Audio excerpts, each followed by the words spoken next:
Vocês pediram, então eu tô aqui pra fazer um vídeo gravado, bonitinho e detalhado sobre as últimas atualizações envolvendo Dan Schneider e o caso Quairon Set, o documentário que expôs os podres da Nickelodeon. Eu tinha feito uma live pra comentar sobre isso, mas recebi vários comentários pedindo um vídeo gravado, porque o formato de live atrapalha, tem interrupções e tal, então pronto, cá estamos. A atriz Victoria Justice se pronunciou sobre Quairon Set e sobre o Dan Schneider, que tá processando os produtores do documentário, e o principal, uma nova atriz da série All That, fez algumas das acusações mais sérias contra o Dan Schneider e ninguém tá falando sobre isso. Ela mencionou até situações envolvendo a Amanda Bynes. Pois então, vamos falar de tudo. Antes, deixa só eu me apresentar. Eu sou a Debs e esse é o Desenrola Cinema, seu canal de histórias e análises do mundo do cinema e da TV, toda semana com novos temas pra gente desenrolar. Se inscreve no canal, compartilha com quem você ama e ajuda a gente a crescer. Tô querendo chegar em 20 mil inscritos até o meio do ano, hein? Final de junho, vamos fazer acontecer? Eu te agradeço demais por isso. E bora pro papo! Victoria Justice é a protagonista da série Victorious, uma das mais comentadas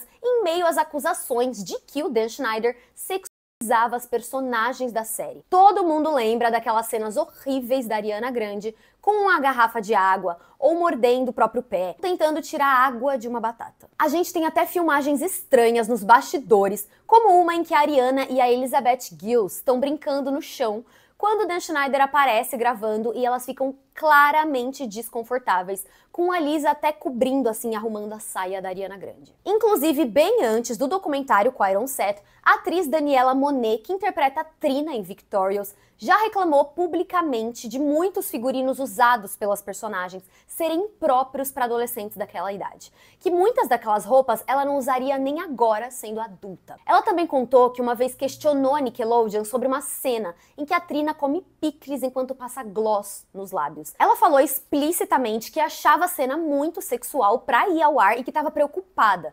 E a Nickelodeon cagou e exibiu a cena mesmo assim. E ela não parou por aí. A Daniela Monet também comentou sobre o domínio masculino nas salas de roteiro do Dan Schneider, que eles nunca acreditaram mais de 2 roteiristas mulheres em toda a série Victorious e que outras séries, como Zoey 101 e Drake Josh, não tinham nenhuma roteirista mulher. Se tivesse, talvez várias piadinhas de mau gosto e cenas que exploram o corpo das mulheres poderiam ter sido evitadas, né? Pois bem, a Daniela se pronunciou muito antes de Quairon Set, como eu falei, e desde o lançamento do documentário, a gente tá esperando mais estrelas da Nick falarem sobre as suas experiências.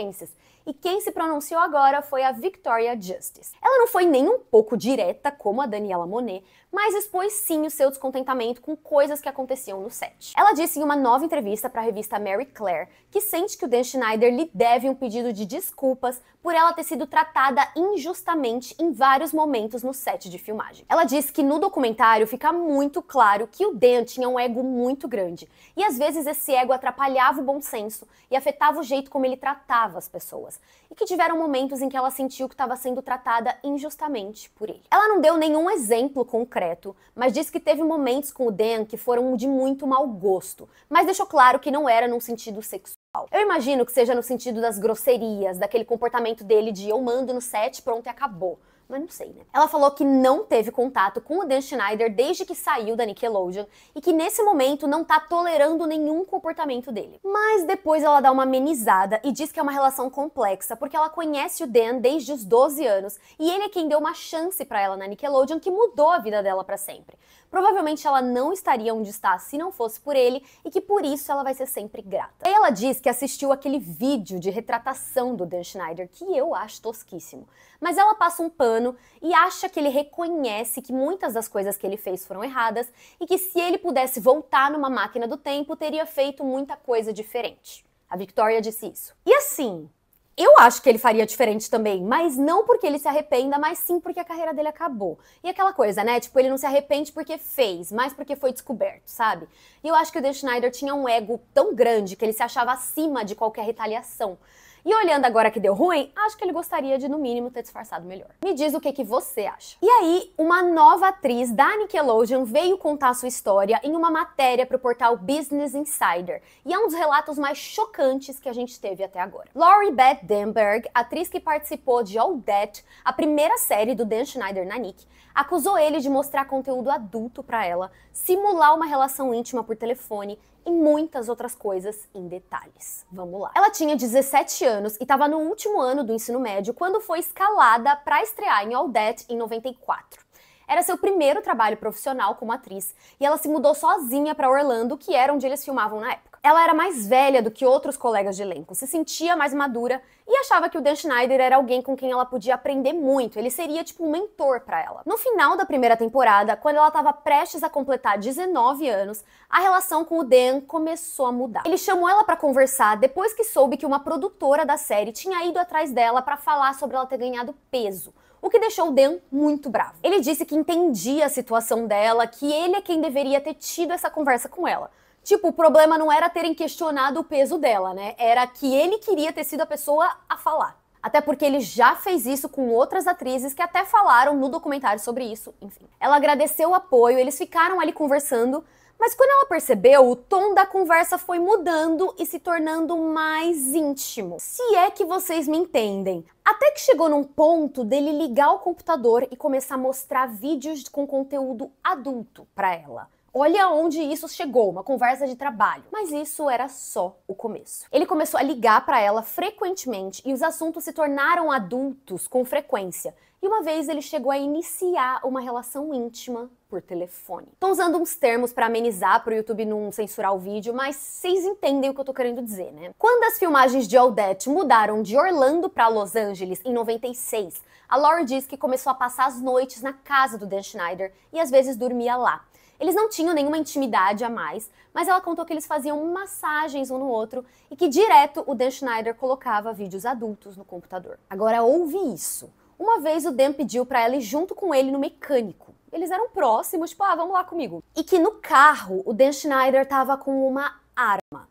Sim, e o carro dele foi parado pela polícia por um motivo qualquer, e que correndo ele passou a arma pra ela esconder, e ela ficou ali com isso escondido debaixo da saia, enquanto o Dan conversava com o policial, super de boa, descontraído, falando sobre a Nickelodeon, hahaha. E um outro ator, Jack Salvatore, que fez Oi 101, já tinha falado no TikTok que o Dan Schneider mostrava uma arma brincando pra assustar os roteiristas quando eles faziam sala de roteiro na casa dele. We can talk about how sometimes he would bring out his to scare one of the writers when they were working at his house. Muito pesado. E voltando pra Lori Denberg, ela falou que seu relacionamento com o Dan Schneider se desenvolveu como uma amizade estranha e abusiva. Uma noite, quando ela tinha cerca de 20 ou 21 anos, as coisas se tornaram físicas de verdade. Ela disse que eles estavam assistindo TV na casa do Dan e eles apostaram quem acertava mais respostas lá do programa que eles estavam assistindo.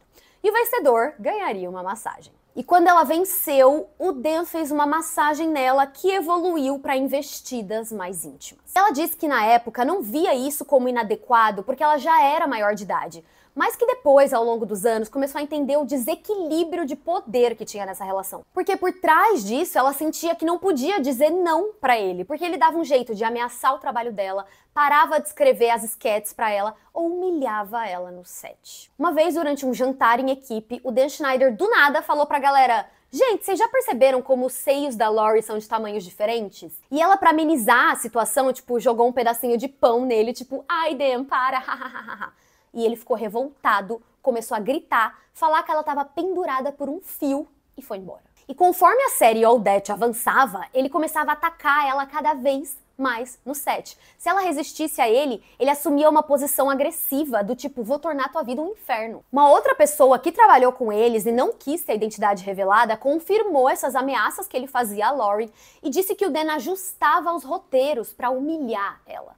Uma vez ele fez ela esperar mais de 1 hora no estúdio gelado, toda encharcada de água para gravar um quadro. Ele deixava para escrever as falas dela no último minuto para que ela tivesse que se apresentar sem ensaiar antes. Era um jogo de poder constante. E quando ela saiu de All That em 98, depois da 4ª temporada, ela nunca mais quis ver o Dan Schneider de novo. Mas ela tinha se tornado muito amiga da Amanda Bynes, com quem ela trabalhou na série.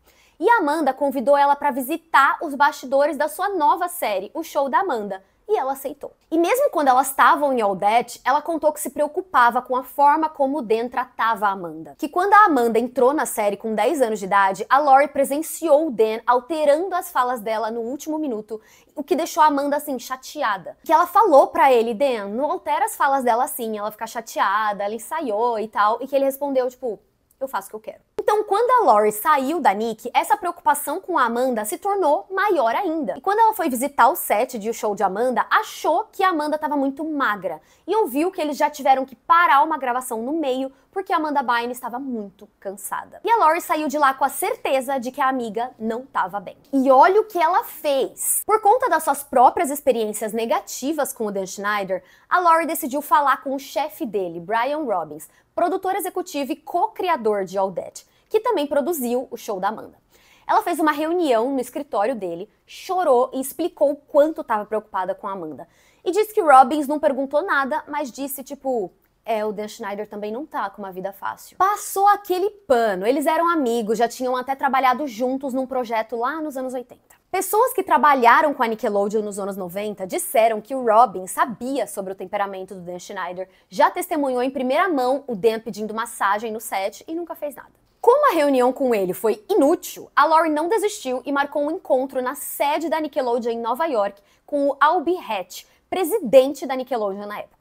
Falou sobre a Amanda Bynes, o comportamento do Dan Schneider e tudo aquilo no trabalho. Só pra deixar claro, ela não falou sobre as suas questões pessoais e íntimas pra nenhum desses caras, tá? Mas ela falou da questão com o Dan Schneider no trabalho, no set. E o Albie Hatch, pra surpresa da nação, ouviu educadamente tudo que ela tinha pra falar e mais tarde ainda ligou pra ela pra falar, a gente reorganizou os horários de trabalho da Amanda Bynes pra que seja menos exaustivo pra ela. Fofo, né? Então, um dia uma colega que ainda trabalhava na Nick ligou pra Lori e contou que uma foto dela tinha sido pendurada na guarita de entrada da Nickelodeon em Los Angeles e que ela estava proibida de entrar no estúdio. E uma outra pessoa que também não quis ter a identidade revelada também confirmou essa informação para o jornal e disse que era de conhecimento geral lá dentro que a Lori tinha sido banida da Nickelodeon. E na entrevista, a Lori diz que é nojenta a forma como os empresários da Nick se isentam da responsabilidade e, pelo contrário, agem como se os funcionários tivessem que agradecer pelo privilégio de trabalhar lá. Tava bom demais para ser verdade. A Lori Denberg disse que espera que, ao falar sobre isso, sobre o que ela viveu com o Dan Schneider, que outras pessoas se sintam seguras para falar também. Hoje ela tem 48 anos e ainda trabalha como atriz e contou que sabe que essa declaração pode arruinar futuras chances de trabalhar na televisão, mas que ela está disposta a correr esse risco. Ela quer que a Nickelodeon assuma a responsabilidade e que as pessoas saibam o que o Dan Schneider fez. E o próprio respondeu a essas acusações e mandou uma declaração para o mesmo portal que publicou a notícia da Lori, Business Insider. O Dan disse que as acusações da Lori são extremamente exageradas e, na maioria dos casos, falsas.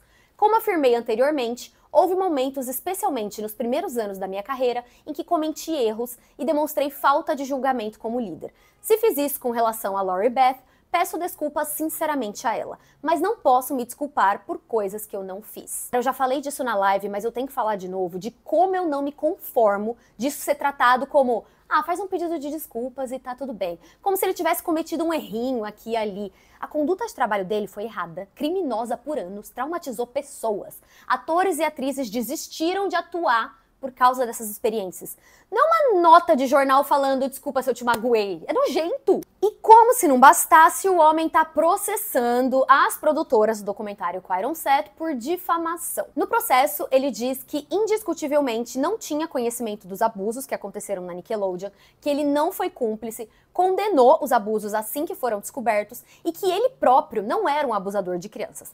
Mas que o documentário, numa tentativa de chamar atenção, clickbait por fama, fez declarações falsas sobre ele. E segundo o Dan, a edição do documentário, bem como o trailer, são intencionalmente difamatórios e que fez as pessoas interpretarem que ele é um abusador de crianças. Ele ainda falou que não é contra alguém destacar o fracasso dele como chefe, mas que é errado induzir milhões de pessoas à falsa conclusão de que ele esteve de alguma forma envolvido em casos hediondos cometidos por predadores infantis. Mas o ponto é, a gente não tá te condenando por isso não, cara. A gente tá te condenando pelo que você fez, sim. Pelo seu comportamento no set, pelas piadas, humilhações, pelo jeito como você expunha crianças vulneráveis a cenas de duplo sentido, com piadinhas sexuais, pelo abuso de poder, pela exploração de jovens que tinham medo de perder a oportunidade da vida deles. E ele vira e fala, isso tudo foi só um erro do meu passado, desculpa, e quer que fique tudo certo? É isso que ele ainda não entendeu. Eu espero que esse processo não dê em nada, vai ser muito triste se ele conseguir vencer com esse argumento,